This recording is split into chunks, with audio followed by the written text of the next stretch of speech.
Was that your stuff? I don't know if I'm hungry or about to shit myself. G'day and welcome to episode 1 of Guns, Hoses and Stretchers. Oh, fuck, I wrote staging area wrong. I'm joking. Are you going to ask questions straight up? So you're just going to say, welcome to episode 2, we're talking about this, and then bam, fire into I'll shut the fuck up.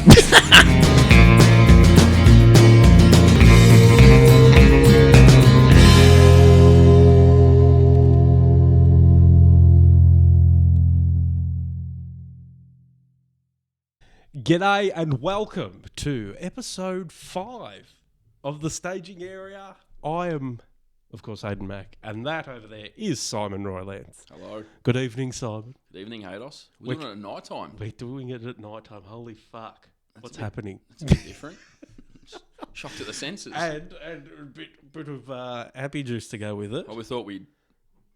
What are we drinking, Hados? You're drinking the classic bamboo. I had bamboo before with dinner. You don't have drink bamboo now? I didn't. No, Oh. because there wasn't enough. So I thought I'll give you the rest of the bamboo. Oh, thank you, mate. All right. Appreciate that. But you drinking? a real man's drink. Scotch. Bundy. Bundy, oh. No. I'm actually drinking. There's no way that's Bundy. No, I'm drinking whiskey. Yeah, that's all right. Slain. Oh, nice. Yes. Very nice drop. Upmarket. You we can't. Is it upmarket? I don't know. I got no idea. I don't know, but it's a good Irish whiskey. Nice. So I like it. Of course It's not you do. too bad. But, we should get on the Bundies next time. Seems that you drink rum. No? Probably not. Why not? Not Bundy. Where's another episode? Bundy Red. Yeah. Probably not. No? No. Why not? Never goes well. Never goes well. Fucking sook. But Thanks, anyway, we'll get on with it. So yes, this episode is recorded at night for some fucking reason. And So we're busy. We've got things on, so we have to record it at night time this time around instead of during the day, which is it's all right. It's good. But on this episode, we are going to talk about population as well as climate change. So, sorry. It's a good topic, mate. Yes, climate change. A lot of people don't like There's that. going to be There's a lot of controversy around that topic. I think they had a protest. Was it today or yesterday in Footscray Road in Melbourne? I don't know about what day, but I am aware there blocked was the a road. few protests going on. I think it's like the second time in a week now they've blocked a main road in Melbourne. Yeah, okay. In peak hour traffic. Do you think it does anything? Oh, I mean, I would argue that you're blocking All it does vehicles is that are just sitting there now with their engines probably running longer, potentially emitting more shit into the atmosphere. But I don't know. I mean, I guess they've got it. They're trying to create a point, I suppose, and I guess it gets them attention. But I don't know if it's really helping them with their cause because it just upsets people. So. Yeah, I reckon so too. There's no, I don't know. It does nothing. It just gets people I think angry. there's better ways around it. I think there's better ways of getting your point across, for sure. I'm all for protesting. I've no issues with protesting. I've been to a few myself. Have helped organise one or two in the past. Really? So, yeah. So I got no issues What'd you with organise? protesting. I organised one when I was in school. School. So Yeah, what, high school. What age? 16? I would have been maybe 15, possibly. 15, I think. Jesus In Christ. high school. So I organised one when I was older as well, like when I was an adult. Oh, well, no, I didn't organise it, but I was a part of...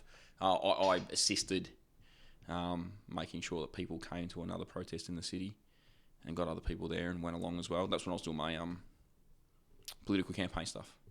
was that with what was it? The milk one? The milk one, yeah. The dairy, the farmers, the killing of of calves and stuff from. Well, I did come along to that one. Yeah, you came to that one, didn't you? Yeah. Yeah, you and Chris. Yes, yeah. Other Chris, not Not Chris. not Chris, not Chris, other Chris, who's going to hear this and go, wait, so now I'm just Chris? I'm Chris or other Chris? Confuse the two of them. It's perfect. It's great. So, see what happens when you do these things at night time? Yes. You're already out of whack. Have a bit of alcohol. Yeah, it's perfect. Adds It's great. a little, And some another pizza. level to it. That's right. It's perfect. It's ambience. Yeah, but that other protest, it's sort of strange because then there's another protest that happens alongside of it. You had the Yeah, vegans. And we had the vegans. Yeah, the vegans were protesting. anti-protesting. Yeah, it was Is weird. that what you call it? Yeah. Yeah, I don't know what they were. It was weird. It was a weird protest, that one. And they had dead calves. And then those dudes turned up. Fortitude. Is that who they were? Yeah, and that was a bit. So It that went a little was bit. Kind of went really skew-if at that point. I don't really know forgot what what happened. his name was. What's his name? Was it Blair? Blair, somewhat Cottrell. Yeah, I can't Then remember. He was. Yeah, I don't know, but it went a bit skew-if at that point. Yes. Not really sure. Kind of everyone dispersed after that, so I'm not really sure what happened. So. But yeah, you and Bob Catter were there. Yeah, Bob. Yeah, we got out. Yeah, had a chat with Bob and caught I don't up. think. Was there any other politicians? Because I wouldn't have noticed any. No, what's his name was there from? Can't think of his name now. From out west, he was an independent senator at the time. Same as Bob. He came along as well. I can't remember what his name was now, but yeah, he came along he was from Western Victoria. And I think there was one or two maybe local MPs that were there as well. But they disappeared really quickly. Yeah. I'm not really sure what happened there, but they disappeared really But quickly. do you reckon it was a successful protest? Like, that was the thing. The farmers were blocking the bloody streets. Yeah. And they would have been upsetting people. But I think, but the difference is, and I always say this to people, and I get why people don't do this as well at the same time, but that was a staged, organised protest. The police knew about it. The media knew. The public knew. Like, it was, the police had been telling people for a couple of days there's going to be a planned protest on this day. There's going to be disruption. They did it on roads that are well known for having protests on them, where there's minimal traffic on those roads in Melbourne, generally speaking. So it's easy for the police have plans in place to manage that. The police were working with the protest coordinators. I don't think they knew that they would have known. They would have known for sure, because they have this sort of intel. They would have known for sure that the other people in part of that protest were going to be there, the other offshoot protest. Yeah. They would have known they were going to be there, but they probably didn't.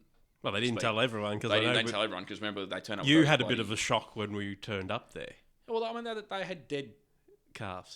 Yeah. Like, that was a bit, you're sitting there talking about this stuff, and yet then you've somehow got yourself a dead calf from somewhere. Where'd you get it from? Because I do recall... And they had the blood all over the calf, and they were sitting there holding it. I was like, this doesn't seem right. I do recall at the time we standing there, and sort of after the formal stuff was over, and then the farmers sort of went over there, and the anti-protesters, the vegans we'll call them, or the animal rights activists, we'll say that, they were claiming they were died of something, but a farmer pointed out that it clearly died of something else because it was foaming from the mouth. Yep. So it's sort of... There was a lot of allegations, and there was a bit of a tussle going on there at one point. Yeah. The police had to step in. I think that's when we were there at that time, because I went over there and tried to help the farmers to make sure they didn't get themselves in any kind of grief. Yeah. Because emotions were very high from both sides of the fence, but particularly from the farmers. So, you got to do your right thing and try and make sure they don't get themselves in trouble. That's true. But it was also weird, like walking out and you're hearing someone on the side say, yell out, "You're not your mum, not your milk." Yeah, not your mum, not your milk. And then we just think, that was a bit strange. It was weird, wasn't it? Yeah.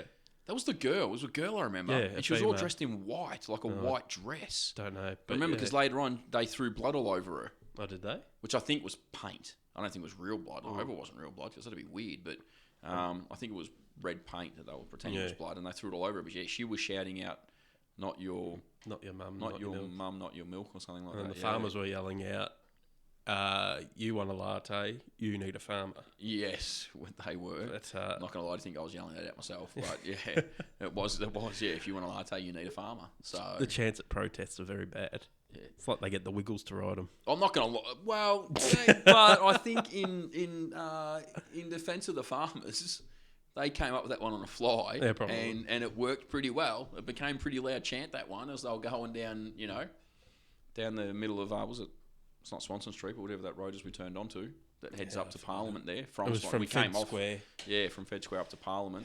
Was it Fed Square up Burke? I think it was Burke. We went on to Swanson and then up onto Burke. I think you're right, and then straight up to... Because you would have went straight up the steps. Up to the steps, yeah. Of Parliament on Spring Street. Yeah, I can't remember.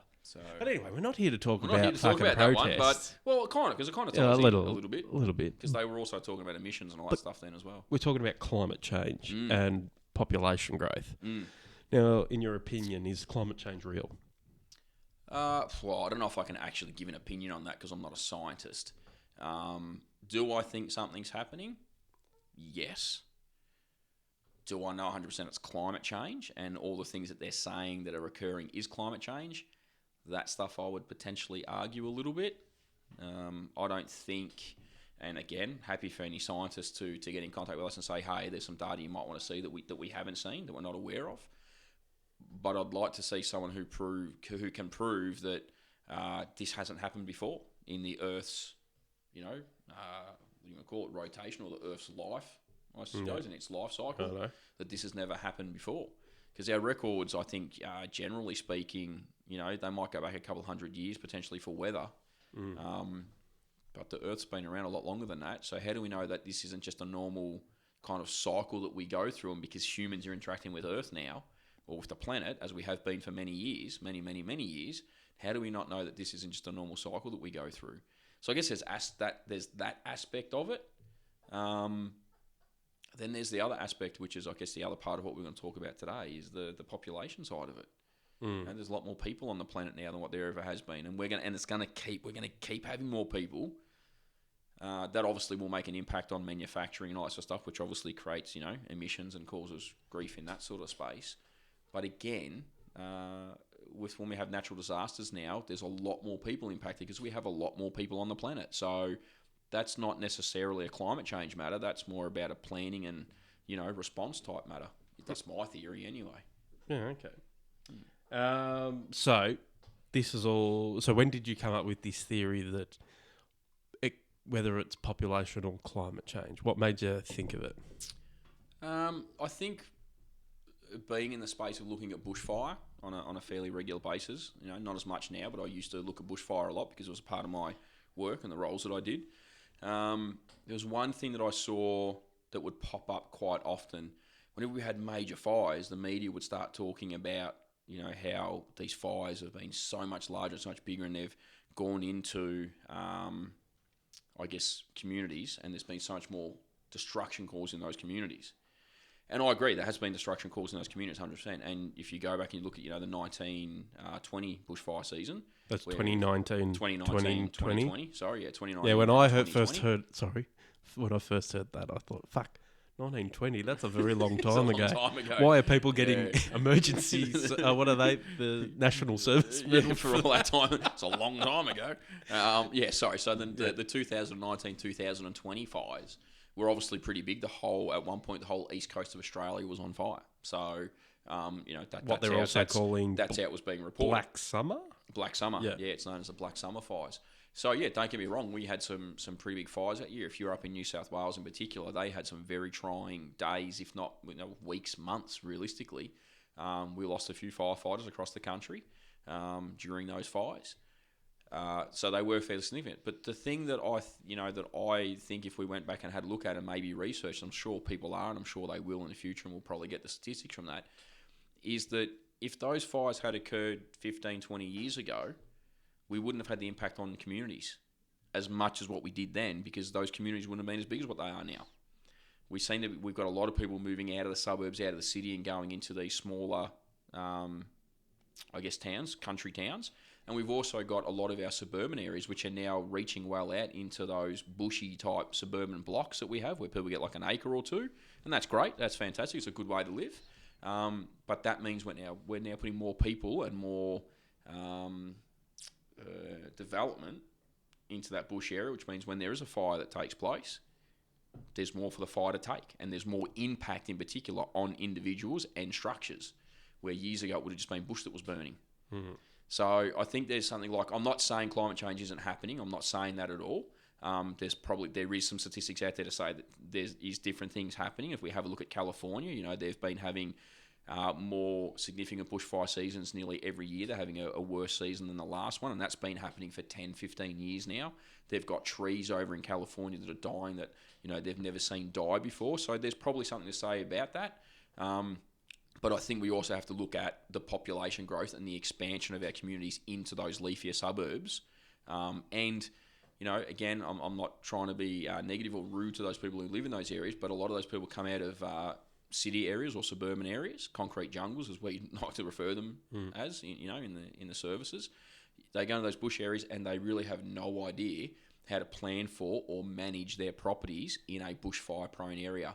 And governments, both local and state, in my opinion, are not putting enough resources into making sure that those properties are defendable during fires. Now, it's not necessarily a state or local government's responsibility. However, if you're going to sign planning permits to let people build in those areas, then you take that responsibility. Now, there'll be a lot of people who will argue, jump up and down and say, but we do that. We've got people who go and do that work, and I used to do that work. I can tell you now, there's not enough people in that space, and there's not enough work going on proactively and reactively in that space to make sure that we're keeping communities safe who start to branch out into those areas. So, as far as I'm aware, the CFA do hold community meetings before a fire season. So, it should be up to the individuals to make the effort to turn up to a meeting, you would think. 100%. Why do you reckon that? Do you reckon that could be the lead to some of these deaths that they've sort of, what do you call it? Not neglected, but sort of not gone to the meetings and not aware of their surroundings? No, I don't think necessarily. I don't think you could say that because we know if we look at 2009, the fires that we went through, that you and I were both a part of as firefighters, and the area where we live was heavily impacted. We had people die during those fires who were very well aware of the risks of where they lived and did a lot in property maintenance. That was a day that, I don't think anyone's ever going to none of us want to relive that day. I know I certainly don't. I've still got, I wouldn't say issues, but I certainly still have concerns around that day. And, and I live those particular concerns fairly regularly in my head. And I think there's a lot of other people in that same space. I know there's a lot of people in that same space. On that day, I don't think it would have mattered how good you were, how well prepared you were. If you were in the wrong place at the wrong time, you were going to be, unfortunately, taken by that fire. So not necessarily, I don't think in that case. In a sense of the community meetings, again, and I say this broadly because it's everywhere is different, but I think, for a long time now, stations, brigades have reported that there's not as many people attending those meetings anymore. After someone's been to them every year for 5 or 6 years, they go, I don't need to go anymore because this is going to be the same stuff. Yeah, okay.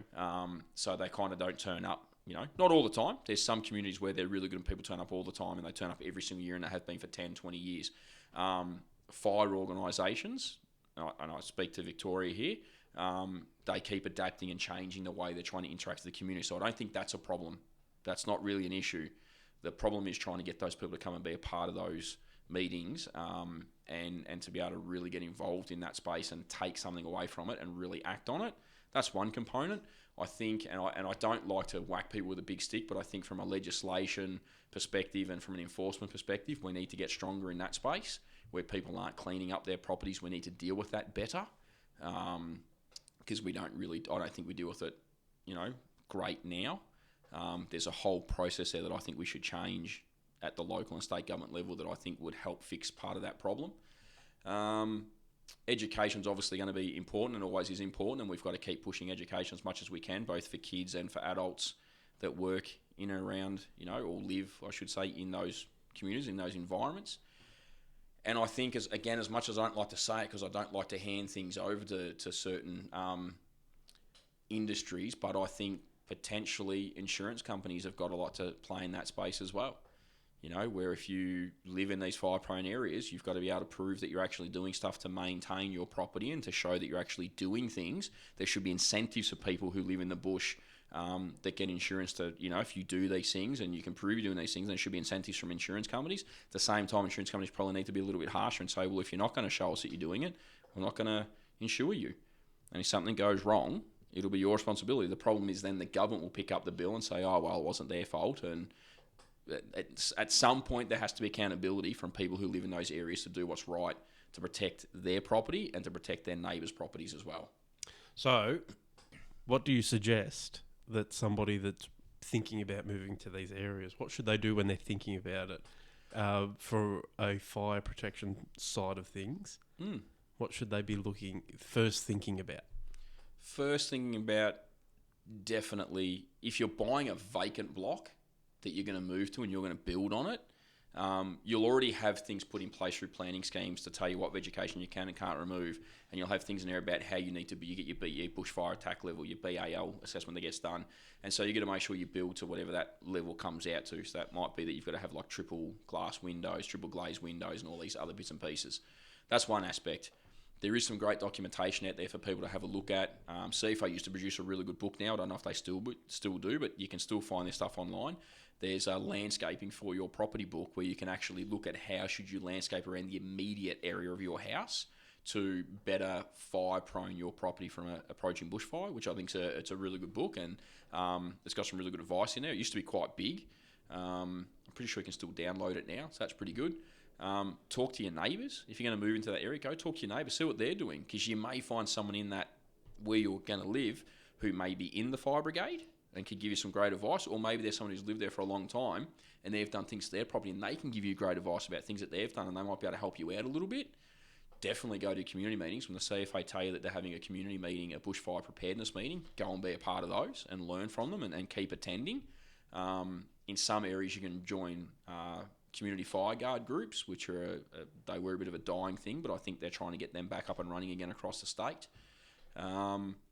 And, honestly, you can find a lot of information on YouTube and Google about how to fire-prone properties and really look after your properties. And there's state legislation, there's planning requirements that you can go and follow and use to your advantage to be able to clear vegetation and do all that sort of stuff.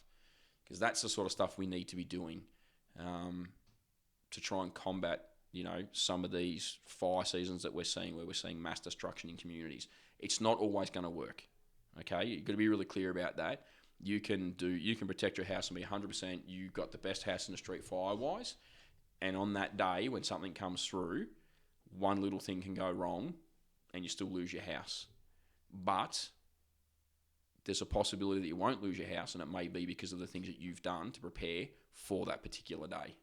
And it might take you 20 years to prepare for that day, but I guarantee you, if you live in a country area or a area where there's, might be that sort of outer suburban area where there's larger blocks, at some time in your life when you're living there, if you live there for a 10 to 20 year period, at some point, fire's going to come and be very close to your property, and you either want to be prepared for it or you're going to lose everything. What do you reckon could fix this problem? Is there something that sticks out in your mind that could help fix this with fire danger? I think, so we've spoken about it before, and I'm not trying to harp on it, but we need to have our fire services come together more in all the states, right across the states. And I'm not saying that they're not, but there could be a lot to do right across the board. If we look here in Victoria in particular, I would like to see, at the moment we have what's known as MFPOs, Municipal Fire Prevention Officers, who are trained and go out and they do inspections every year prior to the fire season, and they can issue notices on a property to clean up that property. All right, you come here, your grass is too long, you've got to clean up your property, you've got a certain period of time to do it. If you don't do it, you can be fined and taken to court and all sorts of things. It's a local government requirement to do that. I think that's wrong. I think it should be the state fire agencies that do that. Now, there'll be lots of people who kick them down and go, the state fire agencies don't want to be enforcement. You're right, they don't, but they need to, because they are the experts in that space. All right, they are the experts. They are the ones who are training the MFPOs, yes, but there would be greater power and greater ability to work with the community if they are within the fire services in a uniformed position, given that enforcement and those roles they can then take on other roles outside of the fire season. They can take on other community roles, fire investigator roles, things like that, to really strengthen that resilience in communities and work with these communities as well as doing their enforcement side of things. So I think that would be a much better approach than leaving it just to councils to do at the moment. Certainly has to have buy-in with councils, and that's a given. You've got to do that, but state government should be running that side of things. And I think, again, insurance companies need to be, brought on board there to have a look at that and go, well, what can we do about this? See if there's a way that they can help encourage people to look after their properties and clean up their properties. I think a video series on TV leading up to fire season if you're here in Victoria, it doesn't matter where you live, this is what the expectations are for preparing your property for the upcoming bushfire season. So it's really clear to people that this is what it is, because we always get a lot of pushback. You send someone a notice, they say, "Oh, I didn't know I have to do this." Where in legislation does it say that? Normally it says it on the notice, but then they want to argue that. Where if we could actually be out there encouraging this stuff more and telling people more what this requirement is, this legislation is, then you'd probably get better buy-in from people. I reckon that's the key things. And when they do these community fire guard meetings and stuff like that, or the community bushfire meetings, having someone from council go along who does that role, who can talk to the community and say, we're out here doing our inspections now, this is what the requirement is, we need you to do this, okay, because we're trying to help the community, we're trying to protect the community. I think those sorts of things are what we really need to do. Really need to, and to go a bit further with that a little bit, one of the big things that you get pushback on is environmentalists. Environmentalists will come in and say, I'm not doing this is protected, I've got this legislation, trumps this legislation. We've got to stop this trumping of legislation thing. Yeah. We've got to look at and go, right, for the purposes of fire protection of a community, for your property, for your family, this is the legislation, nothing trumps this. All right, so that's what you're going to do. If there is a real need to protect a certain habitat or environment, then again, state government and federal government, they need to be having that conversation and giving support to those people at the level that are doing the enforcement, as well as that particular person, the owner of that property, to make sure that, okay, if that's going to happen, then what do we do around that property to protect it? Because not only should we be protecting the house and the people who live in there, but we probably need to protect that environmental value as well. So how do we do that to make sure if fire gets in there, that it's not going to be so devastating that we lose that ecosystem or that habitat? And this is where we've got to have that trade-off. This is where I think we can be doing this much better, and we need to stop having so many people involved in the pie, get the right people involved in eating that and being a part of that, and community is a big part of that solution, a huge part of the solution. Well, a few years ago, myself and, well, you and I. It's going well. Might have another drink, I think. Yeah. You and I, we did I don't know, what was it technically? The course that we did up at Barmer. Oh, that for was traditional burning. That was the Country Fire Authority CIAP, Courier Inclusion Action Plan. Yes. So you're talking about? We went to Barmer? Yeah, we went to Barmer. We met Shane? Yeah, from the Yorta Yorta tribe. From the Yorta Yorta tribe, yeah. He was a great guy, wasn't he? Thing up there. Funny dude. Yeah. And that was when the CFA were trying to bring in... Were they trying to adapt? Well, trying to work along with Indigenous people and try to get a traditional burning happening. Yeah, they were trying to get... they're trying to get more inclusion from Indigenous community members to get involved in CFA in general. Because they saw it as a benefit, which it is. It's a huge benefit. Anytime we can get anyone in the community to join an emergency service organisation as a volunteer, it's always a win. It's generally always a win. We've seen where it cannot be a win, but it's generally always a win. In this case, that's what they were trying to do. They were trying to make sure that their current members who had an Indigenous background were getting the support they needed, and making sure that they were getting looked after, which I have no issues with. And we were trying to get more people involved. And there was a huge push in how do we then use... Indigenous people's knowledge around burning and looking after country. And that's how I ended up on there, because obviously at the time I was a vegetation management officer for the CFA. So a big part of my role was looking at risk reduction in bushfire, and planned burning was a huge part of what I did. So I was lucky enough to be chosen to be a part of the CIAP. I think there was 20 of us from across the state that were there. And... I was asked if I wanted to bring someone along, and obviously I brought you along because I knew you had a huge interest in that space. So I went up there, and we spoke to Shane and did it. Like I still remember that session. It's ingrained in my mind because it was one of the best. I don't know if you call it a training day. I suppose it was best professional development / training day. Probably the best thing I've ever done in a training space. That little, I know we're going off topic, but that little exercise we did where this is your tribe and this is your family, and then it sort of gave you a brief the stolen generation thing, and that was one of the most powerful things I have ever done in my life. But we spoke that day about traditional burning and the need for traditional burning and the purpose of it, and I'm still to this day I still love learning about traditional burning, and I'd really like to one day, if this podcast gets to where we want it to go, and we can, we start interviewing people, I'd love to talk to Victor Stephenson, who's probably like the leading traditional burning. I'm not sure if he's classed as an elder or not, but he's the lead in that in Australia. Okay. I'd love to get him on here to have a chat about it, because I've read part of his book. I haven't read it all. I've got to be honest, I haven't read all of it, but he's fascinating, and there's a lot to be learned from traditional burning and how we can protect the country and potentially work with the... Oh, what'd you do? Is this not recording? Yeah, that is. Oh, okay. Start again. Can you remember where you're up to? No, not really. No. Which part? Where do you want me to start from? I don't know. From where I said, what? I can't remember.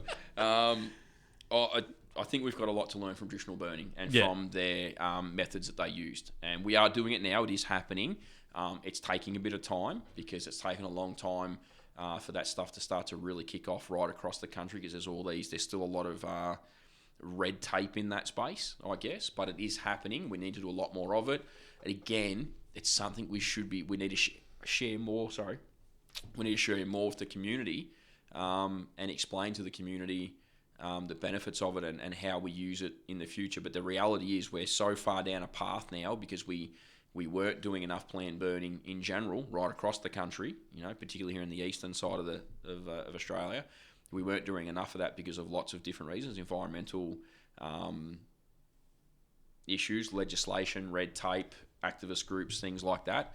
We stopped doing a lot of burning, and now we're in a space where traditional burning is going to take a long time for us to be able to use it to protect country. So we still need to do those larger scale burns, and that obviously upsets a lot of people in the community. So we've got a long way to go in that space, and we need to really be focusing on and ramping up the teaching of people about traditional burning and how we use it, and getting that stuff happening, whilst also still managing and doing our full scale fuel reduction burns that we do now.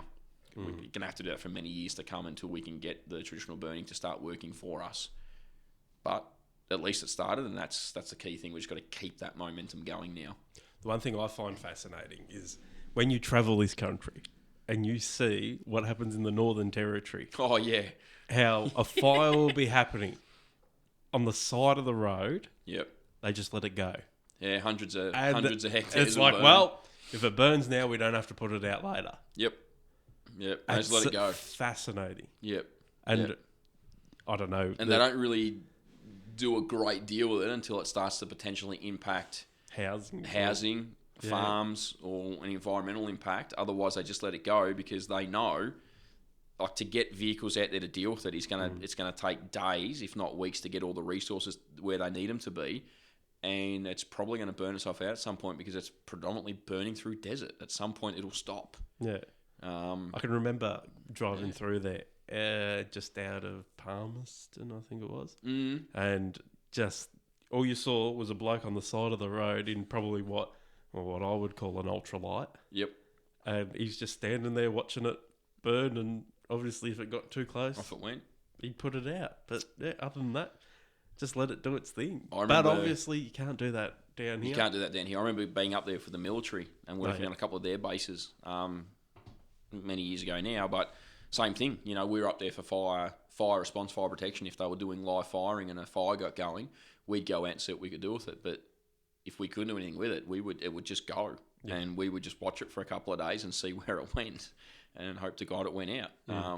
If we thought it was going to become a problem, they'd bring aircraft in, hit it, and then just let it, quiet it. They didn't put it out. They'd quiet it down with the aircraft, and then it would just trickle around for days and days and days. We'd keep an eye on it. That was it. Like, there wasn't, not like we're down here. This is like everything's coming. There's helicopters. There's, very large air tankers, or VLATs as we call them. There's tankers, pumpers, ultralights, 4 command vehicles. Everything's coming to it.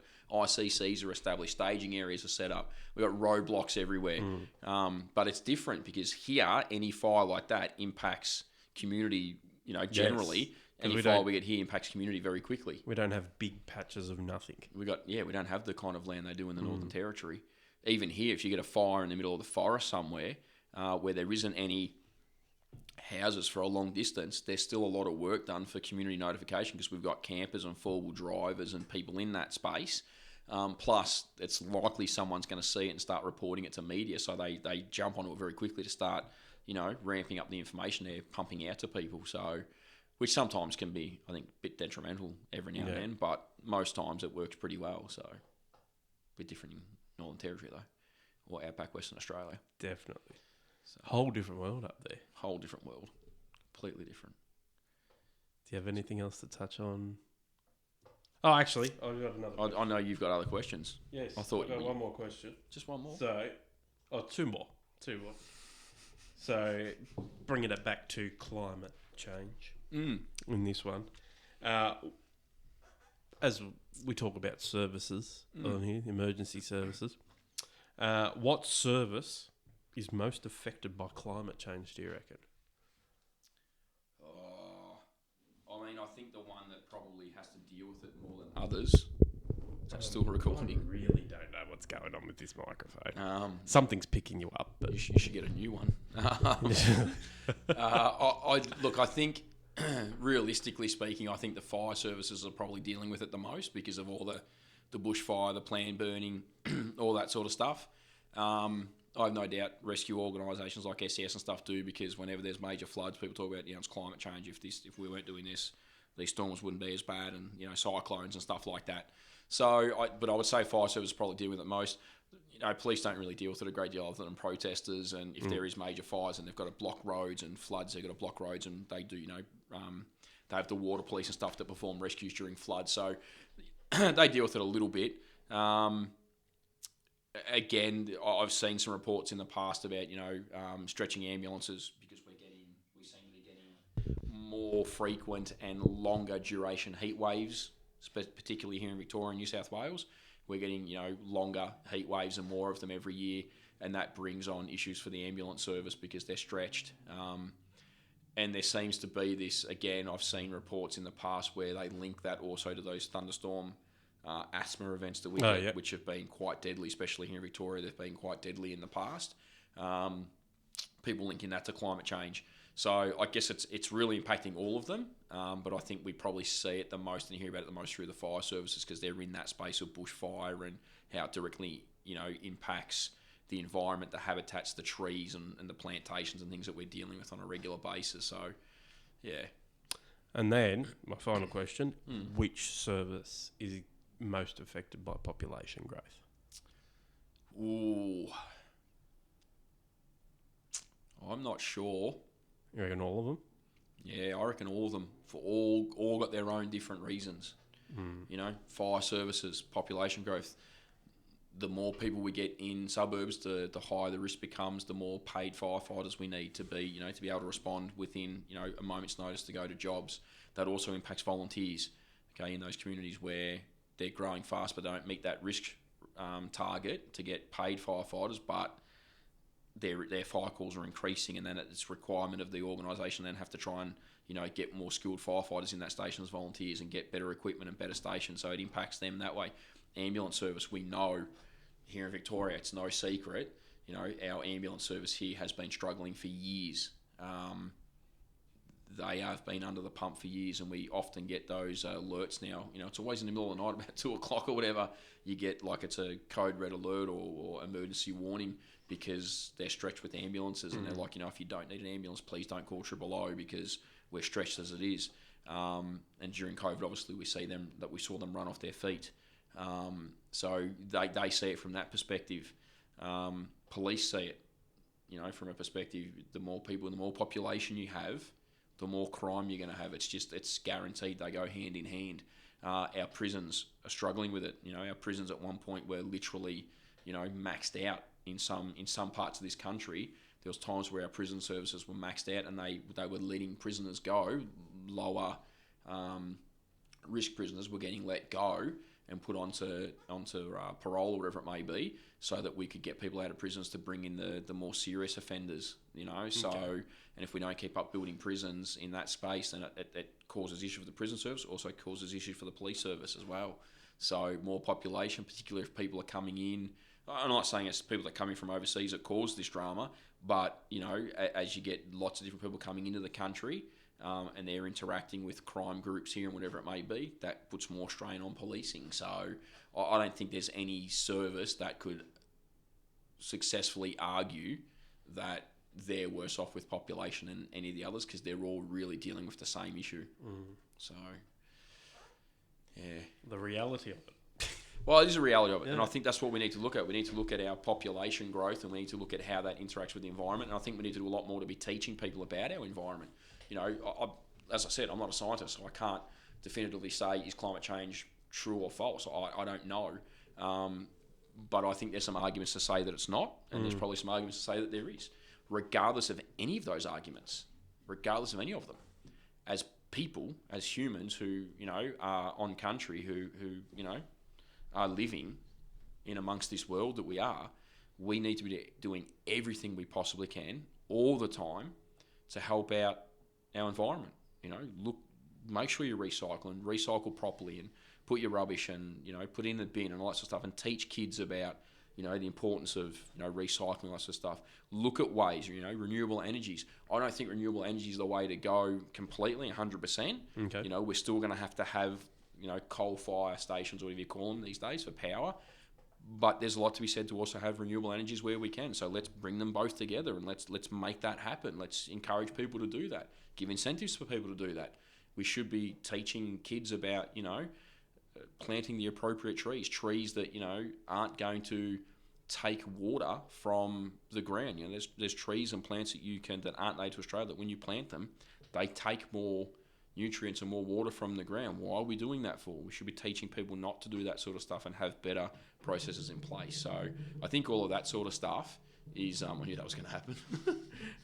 I think that's the sort of stuff that we need to do to help out regardless. It doesn't matter if you believe climate change or not, we should be doing everything we can to teach people to look after our environment, because at the end of the day, if Mother Nature really does crack the shits at some point, we're only going to have ourselves to blame if we can't work together to look after the space we live in. Mm-hmm. So, it's my opinion. Well, there you go. That's the topic of climate change and population. There we go. Done and dusted. Cheers well, to you. Yeah, cheers. Well done. Now, as we were talking about earlier, the Northern Territory, I found an article in regards to the Northern Territory, a police one from... Oh, no. Yep. Has this got to do with climate change? No. It's got nothing. Once again, we're going off topic completely. No, this is my segment, so I talk more. Oh, okay. Beautiful. You forgot about it. I did. No, the funny segment. The funny segment, that's right. Every episode, funny segment. Even if it's not funny, but we're going to do it anyway. You got to deal with it. It's like Hados's joke session. No, it's not a joke session. It's just me being wacky. So... Headline is, NT police open fire on crocodiles in pursuit of two men. Have you heard this one? No. Oh, well, you're in for a fucking treat. So, Northern Territory Police. So this is an old article. Yep. This is from... the 60s, yep. No. It doesn't actually say the date. Oh, no, that can't be right. April 2023. Maybe it is. Yeah, okay. April 29th, 2023. Okay, so it's this year. I thought it was a lot older. Northern Territory Police were forced to open fire on several crocodiles to stop them from attacking two men they were chasing in an on-foot pursuit. On Friday, which was in April sometime, police travelled to a location near the town of Daly River, about 140 kilometres southwest of Darwin, to arrest 4 people. Police said during the arrest, 2 of the individuals jumped into the Daly River, which is known for its significant crocodile population, to evade officers. NT police were forced to discharge a beanbag gun and live ammunition rounds in order to prevent charging crocodiles attacking the alleged offenders. A police spokesman said, "No crocodiles were injured, and the 2 offenders were lucky, as they could have lost their lives as a result of their careless actions." Police estimate there were 3 crocodiles in the vicinity at the time. The sizes of them are not known. Wow. The wild events transpired after unrest in the Wadeye, Pepminardi, and Daly River communities over the past week. Acting Assistant Commissioner Kylie Anderson said the behaviour displayed by a small group of residents was completely unacceptable. NT Police will continue to work with elders, traditional owners and other community stakeholders in an effort to bring the end of these disturbances. Well, the part that I thought was wacky was the headline. They're opening fire on crocodiles. There's two questions in my mind that I need to know. Yeah. One is, how effective is a beanbag round on a crocodile? Yeah. Because I feel like a beanbag round on a crocodile not going to do a great deal. No.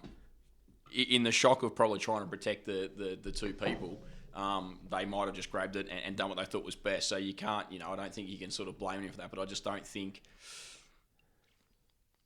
I can't see beanbag round doing a great deal to a crocodile. My other question is, and this is probably going to upset people, but if they had have been attacked by the crocodiles and eaten, would that be classed as a death in police custody? And then how would you write that report? So when you're being chased in pursuit, mm-hmm. you're technically in custody then? If you're being chased in pursuit and you're injured or killed, that is a result of custody, technically speaking, as well. Okay. Whilst you're in pursuit, they would potentially class it as a death in custody, or they would deem it as a death whilst being pursued or whatever. So either way, there'd be someone would have to write a report about that. Yeah, that's true. I'd love to know how you would write that report up. We were chasing the offenders. They swam into a river and got attacked by crocodiles. We tried to defend them by shooting at crocodiles who ate them. How would you write that? My mind's just thinking, imagine being the poor person who has to write that report up. That would be, and then the coroner reading it going, well, is this a death in custody because you were chasing them, or is it not a death in custody because they weren't in custody yet, but you were chasing them, so it's still involvement with police? Like, it'd just be, Not that we want it to happen. You don't want to see that happen, but I'd love to see how that report would go. Yeah. It'd be interesting. Very strange. But there you go, from the NT. Police shooting at crocodiles. There we go. Wouldn't happen down here. Well, no. You wouldn't have crocodiles. What would be the nearest thing you'd shoot at? Shot plenty of kangaroos when I was in the police force. Kangaroos? But not crocodiles. Yeah, right. Poor defenceless kangaroos. Oh, if they've been hit by a car, you got no option. Just picking. We used to call it dispatching a roo. You dispatch a roo? Dispatch a roo. Yeah. I think that's what they still call it now. Were you a good shot? I was a terrible shot. How many rounds did you pump in it before you put it out of its misery? You don't want to know. Oh, really? You don't want to know. If you're a good shot, you could probably get it in one or two. Yeah. I worked with a guy who was a very good shot. He used to work in a specialist part of the police force where you had to be a good shot. Yeah, okay. You can imagine where. Yep. And yeah, he was able to get the roo right between the eyes nearly every time. But there was one, we probably shouldn't go here, but there was one incident that I was involved in where we had to dispatch a roo that had been hit by a car. And this is when I learned how tough, kangaroos can be. The kangaroo received a number of rounds. She just kept going and going and going and going. Like she would not go down. Later on, we discovered, after we finally managed to subdue the roo, that we think she was able to keep going because she had a baby. She had a joey. The joey was actually behind a tree. It wasn't with the mum at the time. It was behind a tree. Okay. Right. But we reckon that she was, because she kept bouncing in front of this set of trees, and we just like, well, and just wouldn't go down. And we reckon maybe, I guess potentially like adrenaline, trying to protect the joey. She just kept going and going and going and going, and then eventually she did pass away. And then that's when we discovered the roo. When we went to look at the roo to make sure that she really was down, we then discovered the joey, and then we acted pretty quickly to get the joey protected and called the wildlife people in, and well, they were already on their way, but they were some time away, which is why we got called. But we told them keep coming because we've got this joey that needs to be looked after, and we got a blanket for the joey and looked after the joey until they got there. So, but yeah, it's a bit different. Wow, a bit different. Country policing, eh? Yeah, well, you do it in the suburbs too, mate. Yeah, yeah. I guess so. They did one this week. Just this week. I think yeah, right. Oh, don't hold me to it. I'm going to say Sunshine because I think it was Sunshine, but I could be way off. But they had to do one in like a main street in the suburbs somewhere. So, happens. Yeah, I guess so. Yeah, everything's going into their environment. So, well, this is going back to what we were talking about earlier. Yeah, we keep pushing humans, or we keep pushing communities into those areas. There's less areas. We just run out of fucking power.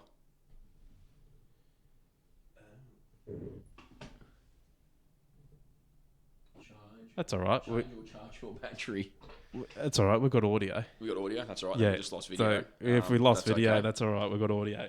But if you keep moving into those environments, animals are going to be displaced. Yeah. So that's the reality of it. Well, there you go. All right. Well, thank you very much for your input in that insight into climate change and population growth. Thanks for the question, mate. That's all right. Love it. I'm sure that we're going to get a fair bit of backlash from that the climate change side. I'm sure we will, but that's okay.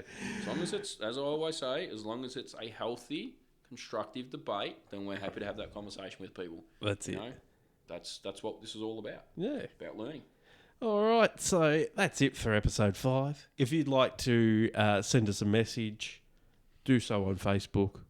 Email us at tsa@militum.com.au. Jump on TikTok, watch some content there, and comment with all the sovereign citizens. What else? You can jump on Rumble. Watch us on Rumble. The Rumble. Or even YouTube. You're not watching this part because you can't. You can't. We currently brought some new equipment and that failed already in round 1. So have to fix that before next time. That's all right. Where else? Where else are we? Oh, and yeah, subscribe on YouTube. Rumble, Spotify. Yeah, follow us on Spotify and Apple Podcasts, because that's all we're at the moment. So yeah, I think that's it. That's it, mate. Oh, Instagram as well. Instagram, get on the Instagram. Yeah. All right, that's been the staging area. I've been Hayden Mack. That has been Simon Roylett. See you later. You keep pointing at me like the camera's watching. The camera is not watching. That's it. Hooroo. See you later.